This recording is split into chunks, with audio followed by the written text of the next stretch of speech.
Bisaya, Bisaya, Bisaya, Bisaya, Bisaya, Bisaya. Bisaya, yun!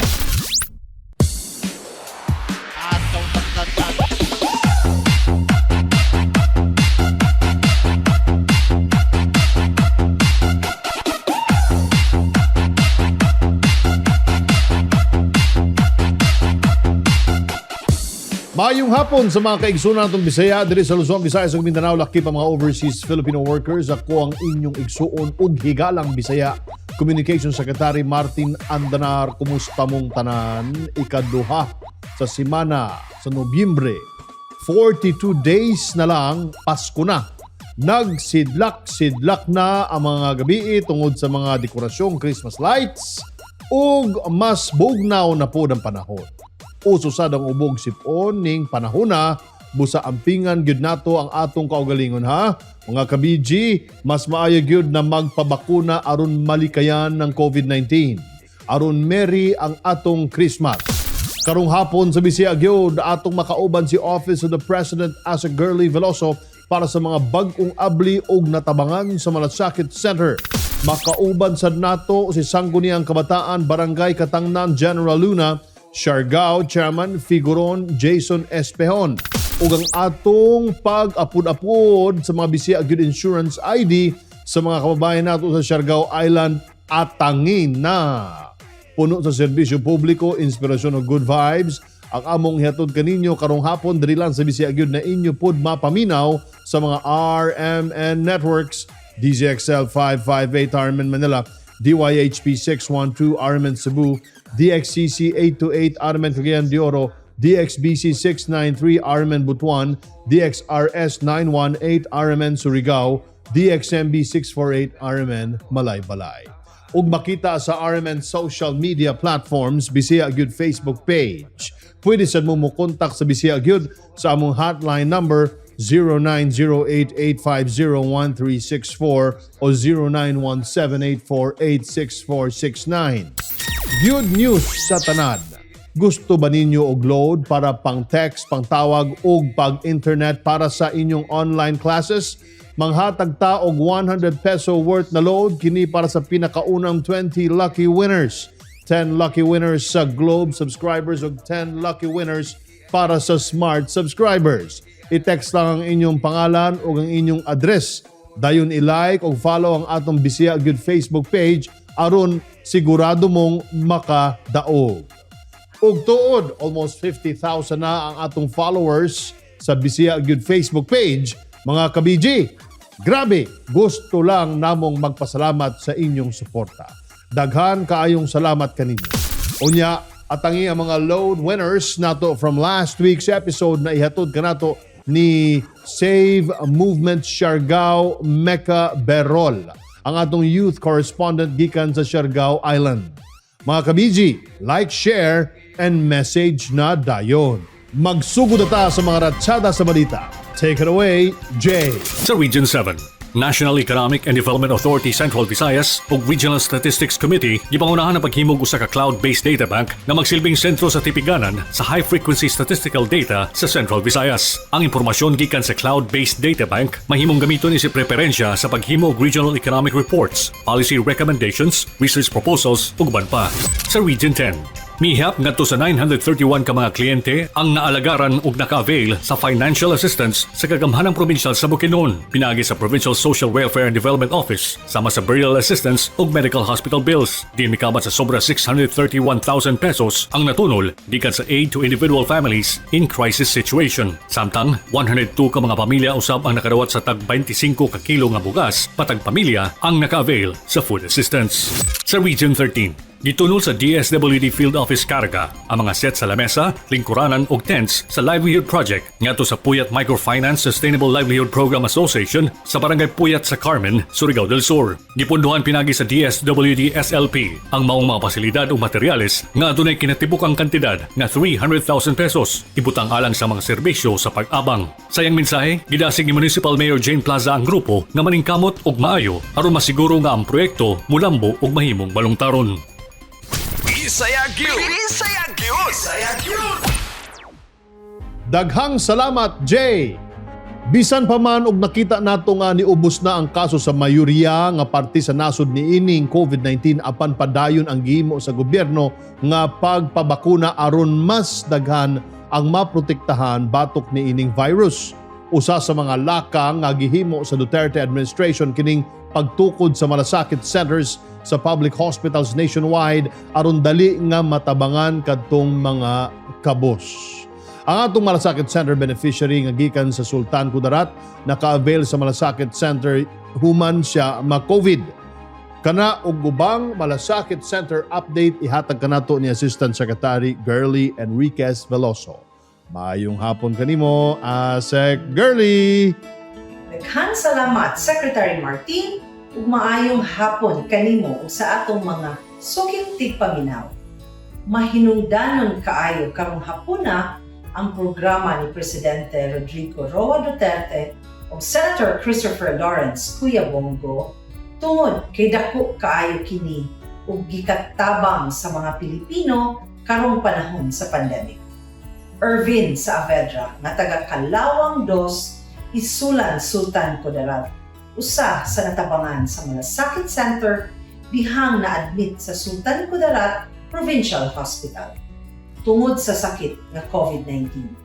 Atong paminawon sa Ervin kinsa walay nabayaran sa iyang hospital bill tungod sa Malasakit Center. Mayong hapon sa tanan, ako si Ervin Saavedra, 33 years old, nagapuyo sa Kalawag 2, Isulan, Sultan Kudarat. Usa ako sa naka-avail sa Malasakit Center sa Sultan Kudarat Provincial Hospital ni adtong August 25, 2021. Nangayon kong tabang sa Malasakit Center tungod kay na-admit ako sa COVID. Tungod sa Malasakit Center, wala ako nabayaran sa akong pagpa-hospital kani abot og 46,000. Dako nga ang excess nga ilang gitabang sa ako ang ilang nagibayaran. Dako ako pasalamat kay Presidente Rodrigo Roa Duterte o kay Senator Bongo sa niining programa nila sa Malasakit Center tungod kay dako kini og tabang sa tanang Pilipino. Ilabi sa kadtong nagkahinanglan og tabang pangmedikal. Daghang salamat. Kini nagpamatuod nga dili angay mabalaka sa magasto sa hospital kung ma-COVID tungod kay naay Malasakit Center nga makatabang sa ato ang hospital bill. Samtang this week, bibisita ni Senator Bongo ang usa sa Malasakit Center sa nasod. Iyang giduaw ang Antipolo City Hospital System Annex 4 sa Antipolo City ug misusi sa operasyon sa Malasakit Center sa hospital. Ang Malasakit Center gitukod niadtong 2019. Kini mao ang ika-55th sa mga nag-unang Malasakit Center sa nasod. As of today, niabot na og 148 ka Malasakit Centers ang natukod tibuok nasod. 82 niini ang anaa sa Luzon, 29 sa Visayas ug 37 sa Mindanao. Walay undang ang paningkamot ni Senator Bongo nga mabutangan og Malasakit Center ang tanan nga mga public hospital sa nasod. Tuyo niini nga matabangan dayon ang mga Pilipino sa ilang pinansyal na panginahanglan sa higayon nga adunay magkasakit. Ang pingi kanunay ang panglawas kay mao kini ang atuang puhunan sa atong matag adlaw-adlaw na panginabuhi. Always stay safe. Kini ang inyong Assistant Secretary Girly Enriquez Veloso. Daghang salamat ug maayong hapon. Bisaya Gyud! Bisaya Gyud! Bisaya Gyud! Daghang salamat sa imong Malasakit Center update Asek Girly Veloso gikan sa Office of the President. Ug sa atong mga kababayan na nabalaka sa ilang hospital bills, pangita lang ang Malasakit Center Office sa mga pampublikong ospital sa tibuok nasod aron kamo matabangan. Mula sa Cebu, dito naman po sa lalawigan ng Bohol, natin dinala ang Duterte Legacy Caravan, ang bayan ng Luay at ang bayan ng Lila. Kabilang sa atin pong mga nakasama ay ang mga local government officials, mga barangay officials at ang mga benepisyaryo ng Duterte Legacy. The municipality of Luay, sir, is so happy, nagpasalamaton ta kanunay ni sa atong halangdong presidente Rodrigo Roa Duterte sa mga proyekto nga kanunay niyang gihatag sa atong lungsod sa Luay. For the record, since 2016, several millions already has been poured sa atong lungsod sa Luay. No? Daghantag mga kalsada nga napasiminto, mga waterworks program nga nasinati gyud sa mga kabariyuhan. Sa sulod sa 5 ka tuig lamang nga nilabay, dako kayong kabaguhan ang nahitabo sa atong nasod, sa atong probinsya, ug labi na gyud sa atong lungsod. Ang dako kayo nga kausbanan nga nahitabo niini, and I will point out to all of you, is the commitment of our President to rid our country of the drug menace. Muli atin pong inilatag, Secretary Martin, ang mga legasiya ni Pangulong Duterte sa buong bansa. At tayo rin po ay inisa-isa kung paano nga ba napakinabangan ng mga Bolanon ang mga legasiya o programa ni Pangulong Duterte. Marami rin tayong mga kabayang Bolanon ang nagsalita o sila mismo ay nagpatotoo kung paano nga ba nila napakinabangan ang mga programa, ang mga legasiya na ipinapamana sa kanila ni Pangulong Duterte. Isip ako ang natagaan man og kanang dako nga project sa among barangay. Dako nang pasalamat sa atong mahal nga Presidente Rodrigo Duterte sa iyang tabang sa among barangay nga nakahatag og dakong pagkausap sa among road concreting. Kini dako kag salamat sa among barangayanon tungod kay sa among kalsada sa una, grabe ka lubak-lubak ang among kalsada nga paglisod ag-agi ang mga motorista o mga sakyanan. Karon nga nahatagan may aning ayuda sa road concreting ang amuang barangay murag smooth na ang mga sakyanan among mga agricultural products o mga biyahe ato nga mga finished product like furniture product, mas madali na ang ilang pagbiyahe. Para sa Duterte Legacy Caravan, JV Arsena, PCOO. Bisaya Gyud! Bisaya Gyud! Bisaya Gyud! Welcome back mga higala sa Bisaya Gyud, kini inyong amigo Communication Secretary Martin Andanar. Ni apil ba mo sa atong load promo last week?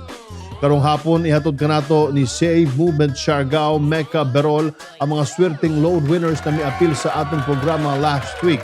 Kinsa-kinsa sila. Mecca. Maradyaw na adlaw Secretary Martin, aniya ta karon sa Siargao Island. Ako ini si Mika Berol, ang youth correspondent ng Siargao Island. So karon amo yasud sa idyo ang mga nakadaog atong last week episode ng Bisaya Gyud. Una, Romel Besas, Tagbilaran City. Kaduha, Enrique Ulan, Poblasyon Puro, Cebu. Katuyo, Nanita Bayubog, Cebu City. Melvin Bentoy, Bunawan, Davao City. Cucordia Colozano, Bilar, Bohol. Cyril Joy, Liluan, Cebu. P. Panganuron, Ubay, Bohol. Glyn Pilobilo, Kabanglasan, Bukidnon. Wilbert Katipunan, San Jose, Antique. Ruelina Magdayaw, Surigao City. So, bago tayo magpatuloy, dira ako gamay na trivia. Kaya kung may bayo na sa una, ang tawag si Siargao kay Islas Villas Parmas. Toskuman, Siargao Island na. So kung gusto niyo makadaog sa Bisaya Gyud, pwede ra kamo mo text or call 0917-848-6469, 0908-8501364. So, jarsab ang mga sunod na mga lucky winners ang last week episode ng Bisaya Gyud. Cristina Dilarama, Kalubian, Leyte. Merbet Ranido, Cebu. Yelson Baguio, Butuan. Emerson Merin, Santa Monica, Surigao del Norte. Leopoldo Bourbon, Cagayan de Oro City. Antoinette Paslon, Cebu City. Kent J. Esqua, Cagayan de Oro City. Dona Mumugay, Medellin, Cebu. Artemio Maslog, Tagbilaran City. Gis Claril Adlaw, Barili, Cebu. I-like, i-share ang Bisaya Gyud, tapos pwede sabihin mo kayo makontak sa Instagram sa Facebook ng Sea Movement Organization. Kini si Mika Berol, ang youth correspondent ng Siargao Island. Back to you, Sir Martin. Bisaya Gyud! Bisaya Gyud! Bisaya Gyud! Daghang salamat sa Good News Mecca ug sa atong mga load winners. Congratulations kaninyong tanan. Bisaya Gyud. Bisaya Gyud. Bisaya Gyud. Youth empowerment pinaagi sa pagsuporta sa sports activities sa mga kabatanunan sa Barangay Katangnan sa lungsod General Luna, Siargao Island. Aron mabalaan nato ang uban pa nilang mga programa o proyekto, makauban nato karong hapon si Sangguniang Kabataan Barangay Katangnan Chairman Figueron Jason Espihon. Mayong hapon kanimo, Jason. Mayong hapon, Sir Martin, o sa taga-pagminaw diri sa Bisaya Gyud. Jason, can you share to us kung giunsa ninyo pagtabang ang atong mga kabarangay labi na ang mga kabatanunan sa Katangnan karong pandemya? Gihimo na mo ang tanan, pinagi sa mga SK officials at barangay officials na nagkandak mi og checkpoint diri sa mga dayan para malikadyan ang social distancing o i-maintain ang pagsukbot sa face mask and sa pag-check o monitor sa mga tao na dili mag-gathering kay tungod sa atong pandemya bawal kini. Og naghatag mig face mask para sa mga kabatanunan para i-maintain nila pagsukbot o para malikayan sila og matakdan sa taglaong nato na virus na COVID-19 og naghatag sad kami og mga bugas, relief goods para sa mga kabatanunan diri sa Katangnan kay dili sila makagawas diri sa isa-isa nato bayay kay tungod bawal kay ito na time lockdown, bawal mulugwa. So, ang mga barangay official and SK official na nangkamot na maghatag ng bugas na relief goods sa isa-isa nila kabayay. Giunsa sad nato pagtudlo sa mga kabatanunan kabahin sa importansya sa pagpabakuna kontra COVID-19 labi na sa General Luna nga ilado nga tourism site sa isla sa Siargao. Gipaybayon na ako sa mga kabatanunan diri sa Barangay Katangnan na magpabakuna na ta kay para malikadyan nato na matakdan sa pataglaong panako na virus na COVID-19 o especially sad sa diri sa ato sa General Luna isa ka tourism site, daghan karadyaw diri ng mga bisita moari, so kailangan nato dipinsahan ang atong kaugalingon na magpabakuna para sip karadyaw ta. When it comes to empowering the youth, aktibo ang inyong sanggunian sa pagsuporta sa sports activities. Can you tell us more about these sports activities? Sir Martin, naghimo lang mi og mga pole takraw, pole for takraw and pole for volleyball para ma-invite namo ang kabatanunan na mo-join kanina aktibidades para may pakita nila ang ila talento ug mahilikay sila sa illegal na droga o sa mga bisyo na dapat dili pwede sudlan. Jason, unsa pa ang inyong ubang proyekto o plano para sa mga kabatanunan sa Barangay Katangnan? Sir Martin, ang proyekto na akong gihimo diri nagtaod mi og Sir Martin, ang proyekto na gihimo namo diri sa among sa SK officials, nagbutang mi og boundaries sa among barangay para mahibay-an mong asang boundary. Naghimo pod mi og roadblocks signage para hinahinay pod ang dalan sa mga motorsiklo o sa mga sakyanan diri sa atong dayan kay tungod kapi ka paspas. Og ang plano pod namo na para sa kabatanunan kay nihangyo sila sa ako na kanang basketball court namo dapat humano nako og panindoton kay mao nang ilang request na sa mga kabatanunan na pagapuhon daw nako butangan og light o butangan og ipapinturahan para mugwapo yun siya. Ang imong mensahe og painumdom na lang, Jason, para sa mga kabatan-unan sa Barangay Katangnan ug sa tibuok isla sa Siargao. Sir Martin, ang mensahe para sa mga kabatan-unan, magbinuotan sila ug may bayong respeto sa mga katinggoyangan ug magpabakuna nata para malikadan nato ang matakdan mataglaw na COVID-19 virus. Ug sa tanan diri sa Siargao Island, ugtana magpabakuna nata. Daghan kaayong salamat Sanggunian Kabataan Barangay Katangnan Chairman Figuron Jason Espejon. Daghang salamat Secretary Martin. Bisaya Gyud! Bisaya Gyud! Bisaya Gyud! Ug unya sa atong pagbalik mga kabiji, atangi ang atong paghatag og insurance sa atong mga kababayan sa Siargao Island. Unsaon pag-avail, tutok lang. Sa Day 4 ng Duterte Legacy Caravan dito sa Bohol, todo pasalamat ang mga local government units sa mga legasiya ni Pangulong Rodrigo Roa Duterte. Mga bayan ng Tubigon, Panglao at Tagbilaran City ang dinayo naman ng PCOO ngayong araw. Pero during the time ni Digong, dito niyo ko nabilib. O inyong hunahunaon ang seaport niya gihimo sa Pilipinas perting naghana o airport. Kanang mga subway lang daan nga plano na 30 years ago, karon na na-implement ang subway sa Metro Manila during the time of Mayor Digong.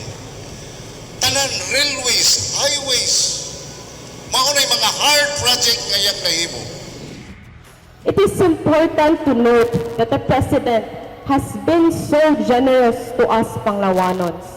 The Bohol Panglao International Airport is the most significant legacy that he has shared and gifted the people of Panglao in particular and Bohol in general.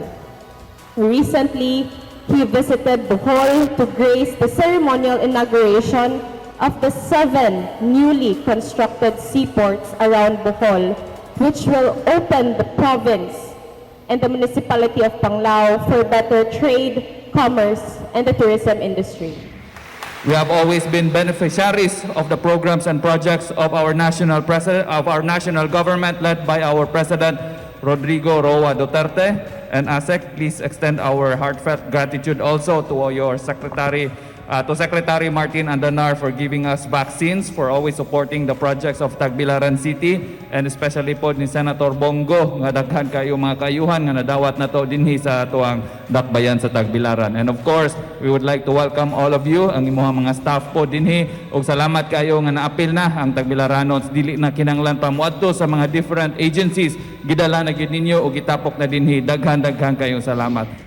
Tulad ng dati, namigay ng mga ayuda at grants ang iba't ibang mga government agencies. Kabilang dyan ang TESDA, ang DOLE, DSWD, DILG, DPWH, PNP, PDEA at BFP. Ang mga benepisyaryo nagbahagi rin ng kanilang mga totoong kwento. Nami nadawat nga 160 ka allowance per day, 5K book allowance, PPE, libreng uniform, load allowance, o 8K worth of toolkit. Nagikan tanan na sa TESDA o sa administrasyon ni Duterte. Ug di gikan sa tupad, dili inana ang resulta sa dili ingon ani, di mi moabot nga ingon ani nga sa diha nga wa pa ang tupad, wa mi ka negosyo ingon ani. Magkabangga-bangga mi pangitaw, gasa mangitaw, gatas, bugas. Pero kay naningkamot mi kaning sa tupad, morning naningkamot mi nakapuhunan mi ani, nakabaligya mi. Morning nga nakaginhawa mi karon. Wanang daghan king salamat ni President Duterte ani nga programa niya sa tupad. Kay nakahatag siya sa muang hatag siya namo paglaom. Dako jud ni nakatabang sa mga kabos kay tungo daghan ang nakatawid na sa ilahang mga pamilya. Ug kaluoy sa Ginoo karon sa ahong pamilya dako po ko kaadyo og pasalamat kay kanang sa una nga Persang Lisuda karon narang-arang na jud. O daghang salamat sa atong presidente nga naghimo ni ining programa.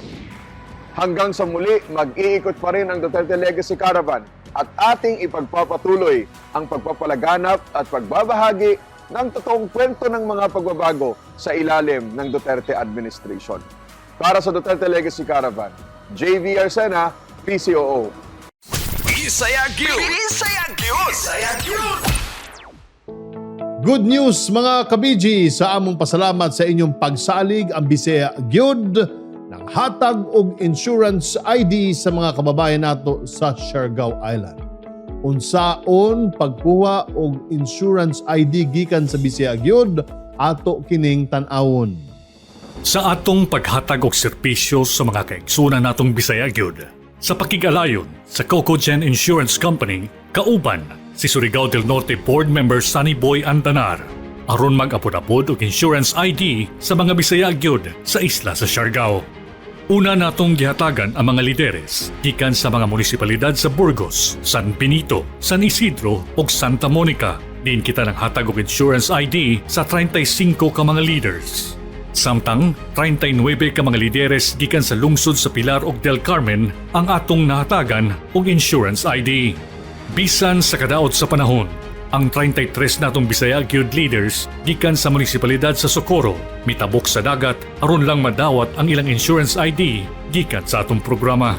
Anaa sa 27 ka mga leaders gikan sa munisipalidad sa Dapa ang atong napud-apuran. Og 24 ka leaders gikan sa lungsod sa General Luna. Human mahatagan ang mga lideres. Una natong gihatagan og insurance ID ang mga membro sa Bisaya Gyud sa munisipalidad sa Del Carmen. Ang insurance ID naghihatag sa Bisaya Gyud nagsilbing proteksyon sa mga leaders ug members sa Bisaya Gyud kung gani ang mga card holders, maaksidente ug mamatay man. Ang mabiling membro sa pamilya makadawat og 20,000 pesos. Kung ang leaders ug members sa Bisaya Gyud maaksidente sa motor, mahimong mudawat ang nabiling pamilya og 10,000 pesos. Og 2,000 pesos cash assistance kung ang BG member o leader mupanaw tungod sa natural cause o COVID-19. Mapasalamaton ang atong Bisaya Gyud leaders ug members sa atong programa tungod sa proteksyon na ilang nadawat. Ako si Brian Hermoso, tiga Santa Cruz, San Benito. Ako malipado na taghatagan ako ng insurance na ID gikan sa Bisaya Gyud Party List. O mapasalamaton ako kay Secretary Andanar o kay Senator Bongo na ila ko natagan og insurance sa Bisaya Gyud. Ako si Socorro T. Peligro Jr., taga Poblacion del Carmen din sa San Isidro, din sa Surigao del Norte. Dako na ako pasalamat na naigihimo insurance ID.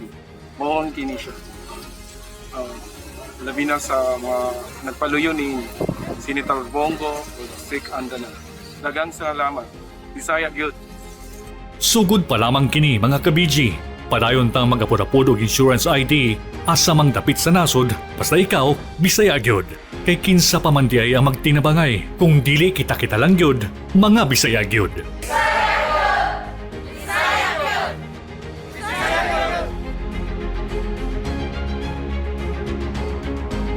Bisaya Gyud! Bisaya Gyud! Bisaya Gyud! Tungod kay di man gyud nato matagda ang panahon mga kabiji, gusto namo nga kamo protektado. Among praktikal na pamaagi aron kamo panalipdan. Kinsa pa man di ay ang magtinabangay kung dili kita gyud mga Bisaya Gyud. Bisaya Gyud! Bisaya Gyud! Bisaya Gyud! Mga higala, diri natapos sa inyong programang kanunay, anda mutabang sa atong mga kaigsuon ng Bisaya. Daghang salamat sa atong nakauban, Office of the President Asek Gurley Veloso, Sangguniang Kabataan Barangay Katangnan General Luna Chairman Figuron Jason Espejon, ug sa atong Bisaya Gyud Youth Correspondent sa Save Movement Siargao Mecca Berol. Magkita na sadta sunod Sabado. Dili lang sa Bisaya Gyud na inyo madunggan sa DZXL 558 Armen Manila, DYHP 612 Armen Cebu, DXCC 828 Armen Cagayan de Oro, DXBC 693 Armen Butuan, DXRS 918 Aramen Surigao, DXMB 648 Aramen Malay Balay. Ug makita sa social media platform sa Aramen Facebook o Bisaya Gyud Facebook page. Palihog sad og like, follow, share and message sa among Bisaya Gyud social media accounts. Facebook page at Bisaya Gyud PH, Instagram Bisaya Gyud, ug subscribe, share and comment sa among YouTube channel Bisaya Gyud.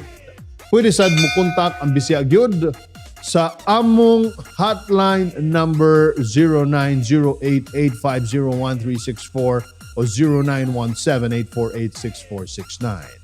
Ako ang inyong igsuon o gigalang Bisaya, Communication Secretary Martin Andanar. Amping permi mag-ampo o magkita-kita tag-usab mga bay. Diri lang sa Bisaya Gyud.